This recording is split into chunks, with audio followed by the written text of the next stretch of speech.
Hello दोस्तों, मेरा नाम है प्रीतेश। तो कैसे हैं आप सब? मैं आशा करता हूँ कि आप सब अच्छे होंगे।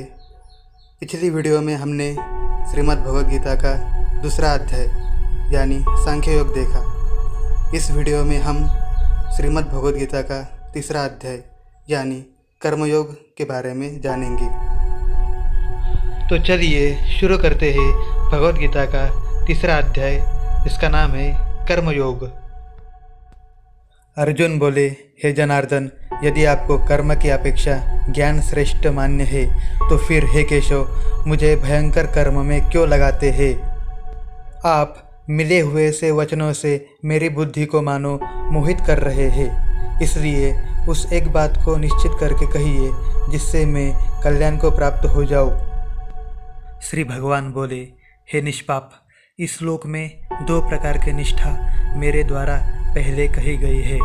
उनमें से सांख्य योगियों की निष्ठा तो ज्ञान योग से और योगियों की निष्ठा कर्म योग से होती है।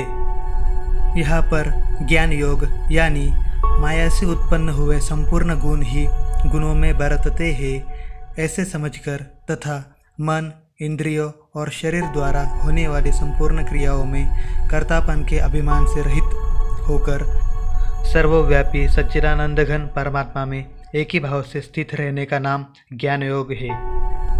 और फल और आसक्ति को त्याग कर भगवद आज्ञानुसार केवल भगवदर्थ समत्व बुद्धि से कर्म करने का नाम निष्काम कर्मयोग है। मनुष्य न तो कर्मों का आरंभ किए बिना निष्कर्मता को यानी योग निष्ठा को प्राप्त होता है और न कर्मों के केवल त्याग मात्र से सिद्धि यानी सांख्य निष्ठा को ही प्राप्त होता है। निस्संदेह कोई भी मनुष्य किसी भी काल में क्षण मात्र भी बिना कर्म किए नहीं रहता, क्योंकि सारा मनुष्य समुदाय प्रकृति जनित गुण द्वारा परवश हुआ कर्म करने के लिए बाध्य किया जाता है। जो मूढ़ बुद्धि मनुष्य समस्त इंद्रियों को हठपूर्वक ऊपर से रोककर मन से उन इंद्रियों के विषयों का चिंतन करता रहता है, वह मिथ्याचारी अर्थात दंभी कहा जाता है। किंतु हे अर्जुन, जो पुरुष मन से इंद्रियों को वश में करके अनासक्त हुआ समस्त इंद्रियों द्वारा कर्मयोग का आचरण करता है, वही श्रेष्ठ है।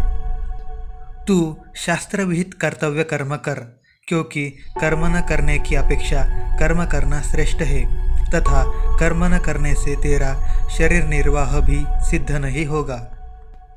यज्ञ के निमित्त किए जाने वाले कर्मों से अतिरिक्त दूसरे कर्मों में लगा हुआ ही यह मनुष्य समुदाय कर्मों से बंधता है। इसलिए हे अर्जुन, तू आसक्ति से रहित होकर उस यज्ञ के निमित्त ही भली भांति कर्तव्य कर्म कर। प्रजापति ब्रह्मा ने कल्प के आदि में यज्ञ सहित प्रजाओं को रचकर उनसे कहा कि तुम लोग इस यज्ञ के द्वारा वृद्धि को प्राप्त हो और यह यज्ञ तुम लोगों को इच्छित भोग प्रदान करने वाला हो। तुम लोग इस यज्ञ के द्वारा देवताओं को उन्नत करो और वे देवता तुम लोगों को उन्नत करें। इस प्रकार निस्वार्थ भाव से एक दूसरे को उन्नत करते हुए तुम लोग परम कल्याण को प्राप्त हो जाओगे। यज्ञ के द्वारा बढ़ाए हुए देवता तुम लोगों को बिना मांगे ही इच्छित भोग निश्चय ही देते रहेंगे। इस प्रकार उन देवताओं के द्वारा दिए हुए भोगों को जो पुरुष उनको बिना दिए स्वयं भोगता है, वह चोर ही है। यज्ञ के बचे हुए अन्न को खाने वाले श्रेष्ठ पुरुष सब पापों से मुक्त हो जाते हैं, और जो पापी लोग अपना शरीर पोषण करने के लिए ही अन्न पकाते हैं, वे तो पाप को ही खाते हैं। संपूर्ण प्राणी अन्न से उत्पन्न होते हैं। अन्न की उत्पत्ति वृष्टि से होती है, वृष्टि यज्ञ से होती है और यज्ञ विहित कर्मों से उत्पन्न होने वाला है। कर्म समुदाय को तू वेद से उत्पन्न और वेद को अविनाशी परमात्मा से उत्पन्न हुआ जान।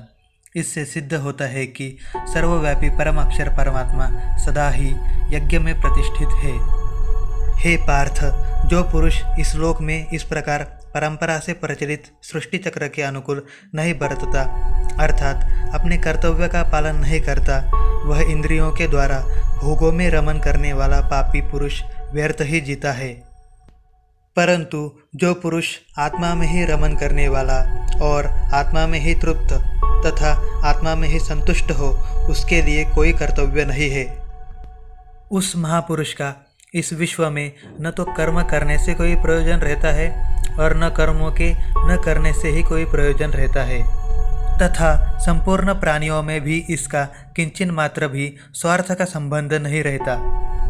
इसलिए तू निरंतर आसक्ति से रहित होकर सदा कर्तव्य कर्म को भली भांति करता रहे, क्योंकि आसक्ति से रहित होकर कर्म करता हुआ मनुष्य परमात्मा को प्राप्त हो जाता है। जनक आदि ज्ञानी जन भी आसक्ति रहित कर्म द्वारा ही सिद्धि को प्राप्त हुए थे। इसलिए तथा लोक संग्रह को देखते हुए तू कर्म करने के ही योग्य है, अर्थात तुझे कर्म करना ही उचित है। श्रेष्ठ पुरुष जो आचरण करता है, अन्य पुरुष भी वैसा वैसा ही आचरण करते हैं। वह जो कुछ प्रमाण कर देता है, समस्त मनुष्य समुदाय उसी के अनुसार बरतने लग जाता है। हे अर्जुन, मुझे इन तीनों लोकों में न तो कुछ कर्तव्य है और न कोई भी प्राप्त करने योग्य वस्तु अप्राप्त है, तो भी मैं कर्म में ही बरतता हूँ। क्योंकि हे पार्थ, यदि कदाचित मैं सावधान होकर कर्मों में न बरतूं तो बड़ी हानि हो जाए, क्योंकि मनुष्य समुदाय सब प्रकार से मेरे ही मार्ग का अनुसरण करते हैं। इसलिए यदि मैं कर्म न करूं तो ये सब मनुष्य नष्ट भ्रष्ट हो जाए और मैं संकरता का करने वाला हूँ तथा समस्त प्रजा को नष्ट करने वाला बनूं। हे भारत, कर्मों में आसक्त हुए अज्ञानी जन जिस प्रकार कर्म करते हैं, आसक्ति रहित विद्वान भी लोक संग्रह के कारण उसी प्रकार कर्म करे। परमात्मा के स्वरूप में अटल स्थित हुए ज्ञानी पुरुष को चाहिए कि वह शास्त्र विहित कर्मों में आसक्ति वाले अज्ञानियों की बुद्धि में भ्रम अर्थात कर्मों में अश्रद्धा उत्पन्न न करे, किंतु स्वयं शास्त्र विहित समस्त कर्म भली भांति करता हुआ उनसे भी वैसे ही करवावे। वास्तव में संपूर्ण कर्म सब प्रकार से प्रकृति के गुण द्वारा किए जाते हैं, तो भी जिसका अंतःकरण अहंकार से मोहित हो रहा है, ऐसा अज्ञानी मैं करता हूँ ऐसा मानता है।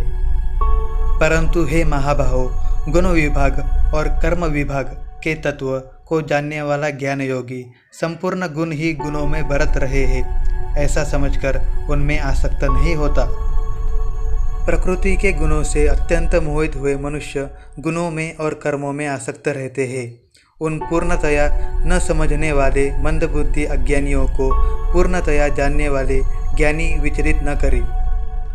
मुझ अंतर्यामी परमात्मा में लगे हुए चित्त द्वारा संपूर्ण कर्मों को मुझ में अर्पण करके आशा रहित, ममता रहित और संताप रहित होकर युद्ध कर। जो कोई मनुष्य दोष दृष्टि से रहित और श्रद्धायुक्त होकर मेरे इस मत का सदा अनुसरण करते हैं, वे भी संपूर्ण कर्मों से छूट जाते हैं। परंतु जो मनुष्य मुझ में दोषारोपण करते हुए मेरे इस मत के अनुसार नहीं चलते हैं, उन मूर्खों को तू संपूर्ण ज्ञानों में मोहित और नष्ट हुए ही समझ। सभी प्राणी प्रकृति को प्राप्त होते हैं, अर्थात अपने स्वभाव के परवश हुए कर्म करते हैं। ज्ञानवान भी अपनी प्रकृति के अनुसार चेष्टा करता है, फिर इसमें किसी का हट क्या करेगा। इंद्रिय के अर्थ में अर्थात इंद्रिय के विषय में राग और द्वेष छिपे हुए स्थित है। मनुष्य को उन दोनों के वश में नहीं होना चाहिए, क्योंकि वे दोनों ही इसके कल्याण मार्ग में विघ्न करने वाले महान शत्रु हैं। अच्छी प्रकार आचरण में लाए हुए दूसरे के धर्म से गुण रहित भी अपना धर्म अति उत्तम है। अपने धर्म में तो मरना भी कल्याणकारक है और दूसरे का धर्म भय पैदा करने वाला है। अर्जुन बोले, हे कृष्ण, तो फिर यह मनुष्य स्वयं न चाहता हुआ भी बलात् लगाए हुए की भांति किससे प्रेरित होकर पाप का आचरण करता है। श्री भगवान बोले, रजोगुण से उत्पन्न हुआ यह काम ही क्रोध है। यह बहुत खाने वाला अर्थात भोगों से कभी तृप्त न होने वाला है और बड़ा पापी है। इसको ही तू इस विषय में वैरी जान। जिस प्रकार धुएं से अग्नि और मैल से दर्पण ढका जाता है तथा जिस प्रकार जार से गर्भ ढका जाता है, वैसे ही उस काम के द्वारा यह ज्ञान ढका रहता है। और हे अर्जुन, इस अग्नि के समान कभी न पूर्ण होने वाले कामरूप ज्ञानियों के नित्य वैरी के द्वारा मनुष्य का ज्ञान ढका हुआ है। इंद्रिया, मन और बुद्धि ये सब इसके निवास स्थान कहे जाते हैं। यह काम इन मन, बुद्धि और इंद्रियों के द्वारा ही ज्ञान को आच्छादित करके जीवात्मा को मोहित करता है।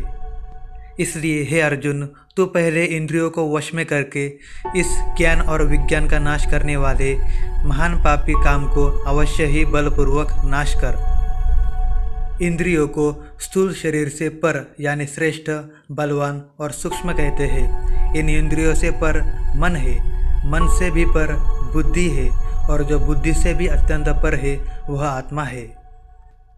इस प्रकार बुद्धि से पर अर्थात सूक्ष्म, बलवान और अत्यंत श्रेष्ठ आत्मा को जानकर और बुद्धि के द्वारा मन को वश में करके हे महाबाहो, तू इस कामरूप दुर्जय शत्रु का नाश कर। इस तरह श्रीमद् भगवद गीता का 3रा अध्याय कर्मयोग समाप्त हुआ। अगले वीडियो में हम श्रीमद् भगवद गीता का 4था अध्याय देखेंगे, जिसका नाम है ज्ञान योग। तो आपको ये वीडियो कैसे लगी मुझे कमेंट करके ज़रूर बताएं, और अगर आप चैनल पर नए हैं तो चैनल को सब्सक्राइब करना ना भूलें। मिलते हैं अगली वीडियो में। जय श्री कृष्ण।